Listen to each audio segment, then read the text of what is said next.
And then, after 6 years, she saw him again. He was seated at one of those little bamboo tables decorated with a Japanese vase of paper daffodils. There was a tall plate of fruit in front of him, and very carefully, in a way she recognized immediately as his special way, he was peeling an orange. He must have felt that shock of recognition in her, for he looked up and met her eyes. Incredible. He didn't know her. She smiled. He frowned. She came towards him. He closed his eyes for an instant, but opening them, his face lit up as though he'd struck a match in a dark room. He laid down the orange and pushed back his chair, and she took her little warm hand out of her muff and gave it to him. "Vera!" he exclaimed. "How strange, really. For a moment I didn't know you. Well, won't you sit down? You've had lunch. Would you like a coffee?" She hesitated, but of course she meant to. "Yes, I'd like some coffee." And she sat down opposite him. "You've changed. You've changed very much," he said, staring at her with that eager, lighted look. "You look so well. I've never seen you look so well before." "Really?" She raised her veil and unbuttoned her high fur collar. "I don't feel very well. I can't bear this weather, you know." "Ah, no. You hate the cold." "Loathe it," she shuddered. "And the worst of it is that the older one grows." He interrupted her. "Excuse me," and tapped on the table for the waitress. "Please bring some coffee and cream." To her, "You're sure you won't eat anything? Some fruit, perhaps. The fruit here is very good." "No, thanks. Nothing." "Then that's settled." And smiling just a hint too broadly, he took up the orange again. "Oh, you were saying, the older one grows." "Well, the colder," she laughed. But she was thinking how well she remembered that trick of his, the trick of interrupting her, and of how it used to exasperate her 6 years ago. She used to feel then as though he, quite suddenly, in the middle of what she was saying, put his hand over her lips, turned from her, attended to something different, and then took his hand away, and with just the same slightly too broad smile, gave her his attention again. "Now we are ready. That is settled." "The colder," he echoed her words, laughing too. "Ah, you still say the same things." "And there is another thing about you that is not changed at all. Your beautiful voice, your beautiful way of speaking." Now he was very grave. He leaned towards her, and she smelled the warm, stinging scent of the orange peel. "You have only to say one word, and I would know your voice among all other voices. I don't know what it is. I have often wondered what it is that makes your voice such a haunting memory. Do you remember that first afternoon we spent together at Kew Gardens?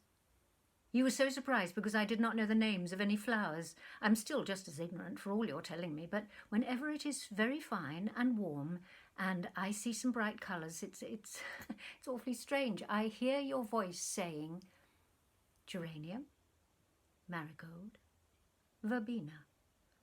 And I feel those 3 words are all I recall of some forgotten heavenly language. Do you remember that afternoon?" "Oh, yes. Yes, very well." She drew a long, soft breath as though the paper daffodils between them were almost too sweet to bear. Yet what had remained in her mind of that particular afternoon was an absurd scene over the tea table.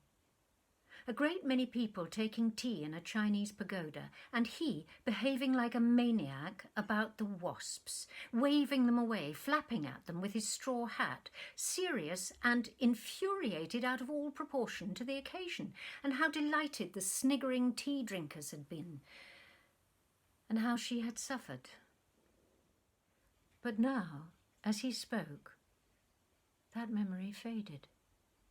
His was the truer. Yes, it had been a wonderful afternoon, full of geranium and marigold and verbena and warm sunshine. Her thoughts lingered over the last two words as though she sang them. In the warmth, as it were, another memory unfolded. She saw herself sitting on a lawn. He lay beside her, and suddenly, after a long silence, he rolled over and put his head on her lap. "I wish," he said in a low, troubled voice, "I wish that I had taken poison and were about to die. Here, now."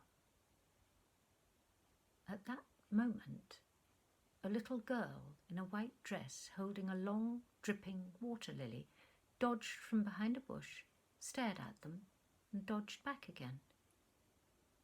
But he did not see. She leaned over him. "Oh, why do you say that? I could not say that." But he gave a kind of soft moan, and taking her hand, he held it to his cheek. "Because I know I'm going to love you too much, far too much. And I shall suffer so terribly, Vera, because you never, never will love me." He was certainly far better looking now than he had been then. He'd lost all that dreamy vagueness and indecision. Now he had the air of a man who has found his place in life and fills it with a confidence and an assurance which was, to say the least, impressive. He must have made money too. His clothes were admirable. And at that moment he pulled a Russian cigarette case out of his pocket. "Won't you smoke?" "Oh, yes, I will." She hovered over them. "They look very good." "Well, I think they are. I get them made for me by a little man in St. James's Street. I don't smoke very much. I'm not like you, but when I do, they must be delicious, very fresh cigarettes. Smoking isn't a habit with me. It's a luxury, like perfume. Are you still so fond of perfume?" "Oh, when I was in Russia..." She broke in. "You've really been to Russia?" "Oh, yes. I was there for over a year. Have you forgotten how we used to talk of going there?" No, I've not forgotten." He gave a strange half laugh and leaned back in his chair. "Isn't it curious? I've really carried out all those journeys that we planned. Yes, I've been to all those places that we talked of and stayed in them long enough to, as you used to say, air oneself in them. In fact, I've spent the last 3 years of my life travelling all the time. Spain, Corsica, Siberia, Russia, Egypt. The only country left is China, and I mean to go there too, when the war is over." As he spoke, so lightly tapping the end of his cigarette against the ashtray, she felt the strange beast that had slumbered so long within her bosom stir, stretch itself, yawn, prick up its ears, and suddenly bound to its feet and fix its longing, hungry stare upon those far-away places. But all she said was, smiling gently, "Oh, how I envy you." He accepted that. "It has been," he said, "very wonderful, especially Russia. Russia was all that we'd imagined and far, far more. I even spent some days on a riverboat on the Volga. And do you remember that boatman's song that you used to play?" Yes. It began to play in her mind as she spoke. "Do you ever play it now?" "Oh, no, I've no piano." He was amazed at that. "But what has become of your beautiful piano?" She made a little grimace. "Well, sold. Ages ago." "But you were so fond of music," he wondered. "I've no time for it now," said she. He let it go at that. That river life, he went on, is something quite special. After a day or two, you cannot realise that you've ever known another. And it's not necessary to know the language. The life of the boat creates a bond between you and the people that's more than sufficient. You eat with them, you pass the day with them, and in the evening there is that endless singing. She shivered, hearing the boatman's song break out again, loud and tragic, and seeing the boat floating on the darkening river with melancholy trees on either side. "Yes, I should like that," said she. "You'd like almost everything about Russian life," he said warmly. "It's so informal, so impulsive, so free, without question. And then the peasants are so splendid. They're such human beings. Yes, that's it. Even the man who drives your carriage has something real, has a real part in what is happening. I remember the evening a party of us, 2 friends of mine and the wife of one of them, went for a picnic by the Black Sea. We took supper and champagne and ate and drank on the grass, and while we were eating, the coachman came up. "Have a dill pickle," he said. He wanted to share with us. That seemed so right, so, you know what I mean? And she seemed at that moment to be sitting on the grass beside the mysteriously black sea, black as velvet, and rippling against the banks in silent velvet waves. She saw the carriage drawn up to one side of the road and the little group on the grass, their faces and hands white in the moonlight. She saw the dress of the woman outspread and her folded parasol lying on the grass like a huge pearl crochet hook. Apart from them, with his supper in a cloth on his knees, sat the coachman. "Have a dill pickle," said he. And although she was not certain what a dill pickle was, she saw the greenish glass jar with a red chilli like a parrot's beak glimmering through. She sucked in her cheeks. The dill pickle was terribly sour. "Yes, I know perfectly what you mean," she said. In the pause that followed, they looked at each other.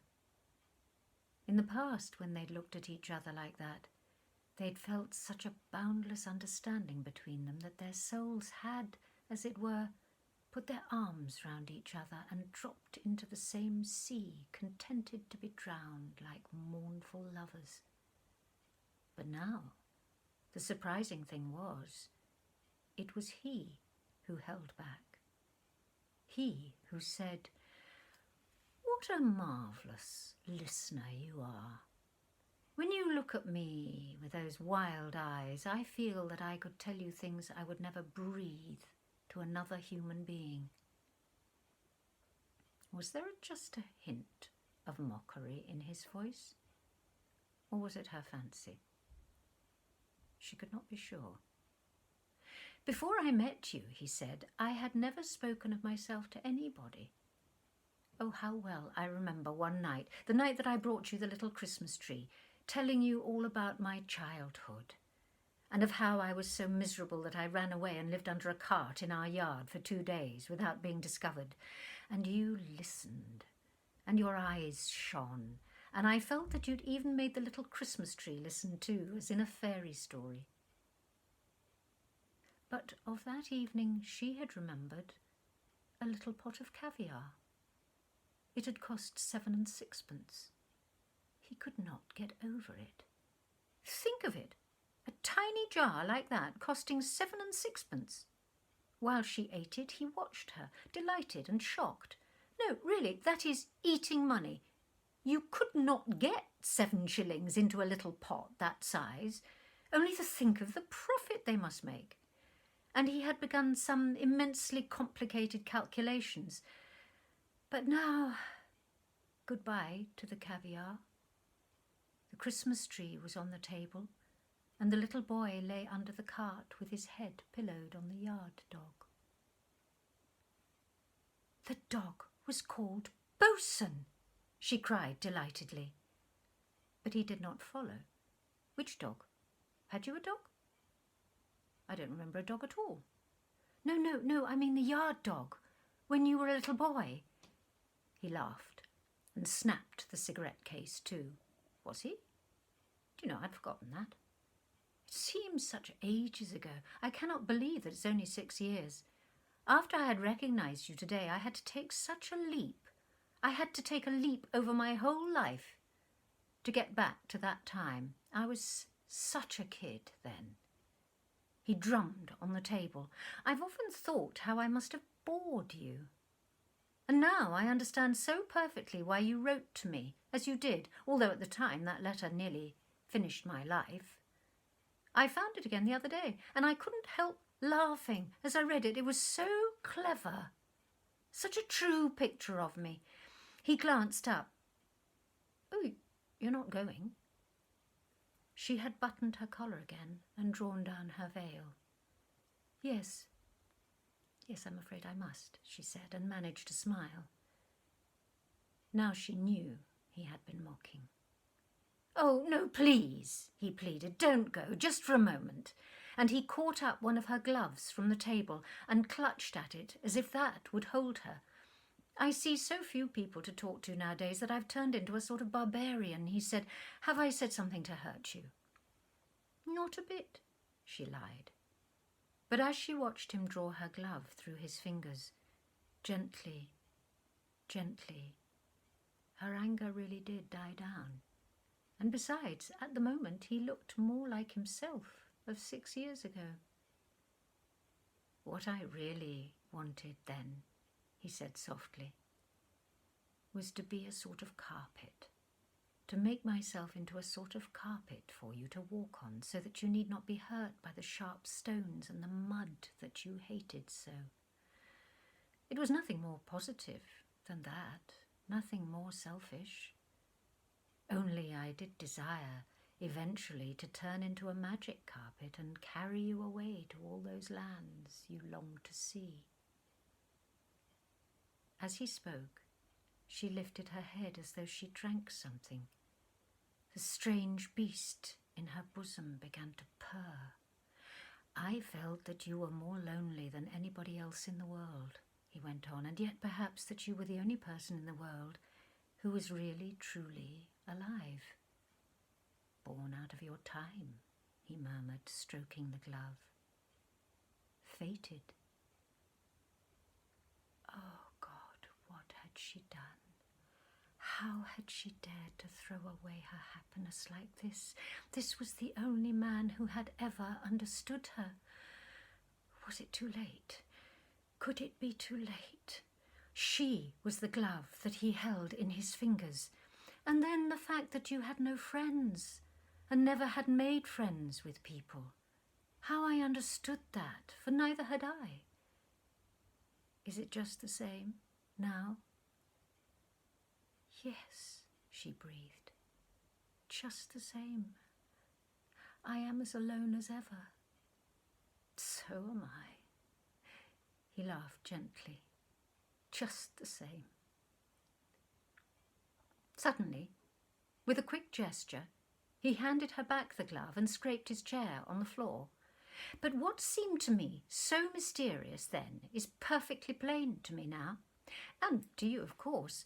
It is simply that we were such egoists, so self-engrossed, so wrapped up in ourselves that we hadn't a corner in our hearts for anyone else.